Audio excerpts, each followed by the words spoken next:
Hello, welcome to another Tweedy Pubs video.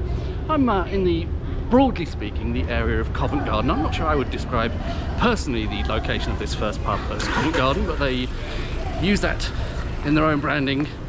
And this is not really, Covent Garden generally isn't an area I would typically choose to go to in and of itself, but no, it's the sort of place that obviously it's sort of a theatre district and a bunch of other things that might draw you to this area, and when in this part of town it's useful to know where to find a decent hostelry.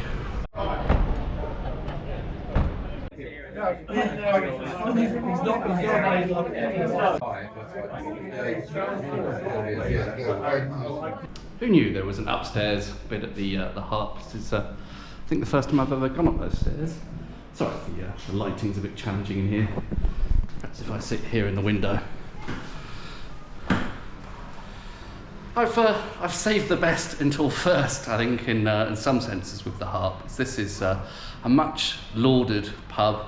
Camera made it the National Pub of the Year in something like 2010.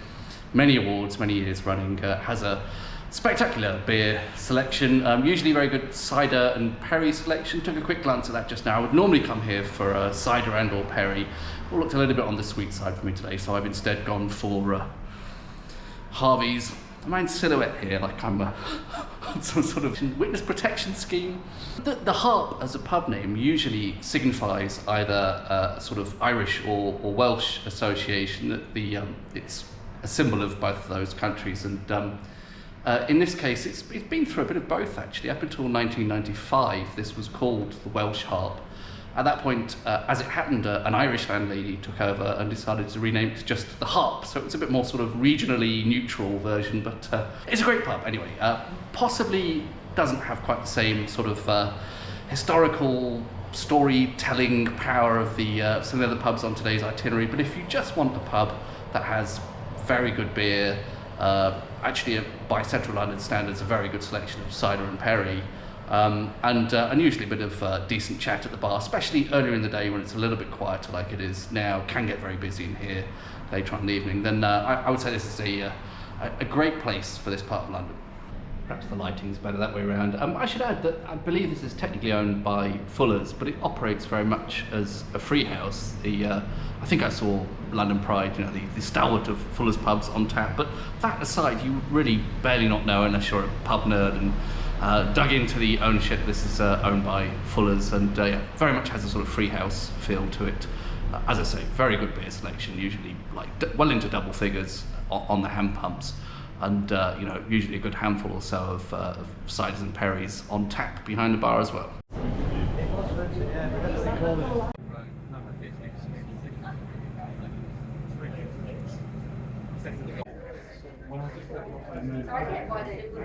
Yeah, very cool.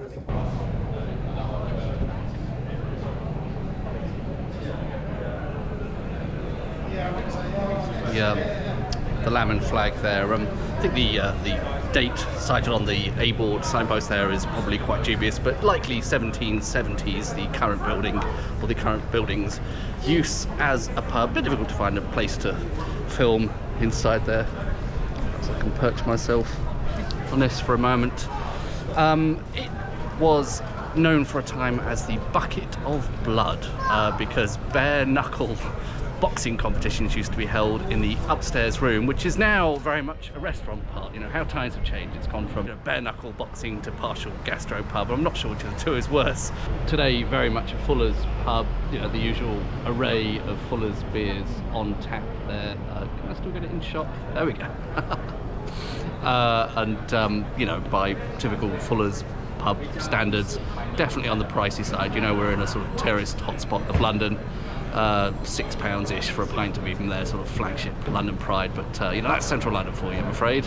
Note on the name, the lamb and flag is of course a heraldic device, if that's the right word for it, and references the Knights Templar. So the cross keys, slightly mixed feelings about that place. It's got this quirky, eclectic interior filled with knickknacks hanging from the ceiling and the walls, but the years I've known it, it seems to have succumbed to essentially doing just the most basic of lip service to any kind of anything resembling real ale.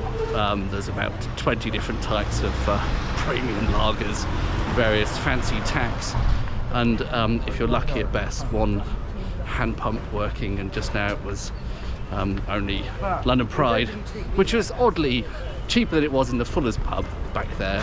Sort of got character, but it's gone weirdly sort of hipster. I'm not really quite sure how to process that. Of course, this is Covent Garden, that you may be familiar with from My Fair Lady and so on.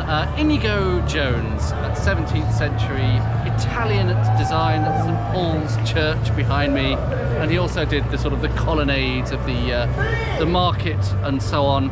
Originally, of course, you know this already, Covent Garden, and it stopped being of any ecclesiastical context with the dissolution of the monasteries.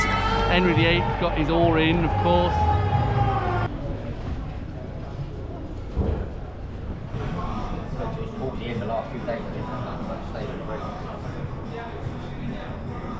So this is the Nell Gwynne Tavern, which is named after the illustrious celebrity of the mid-17th century, Nell Gwynne. Very interesting character. Her early days are not very much known about, but by the mid-17th century she was selling oranges in the Drury Lane Theatre, and at some point caught the eye of Charles Harp, I believe, the actor, who saw she had great comedic potential, made people laugh, made people smile, and soon became a celebrated name on the stage, mentioned by Samuel Pepys.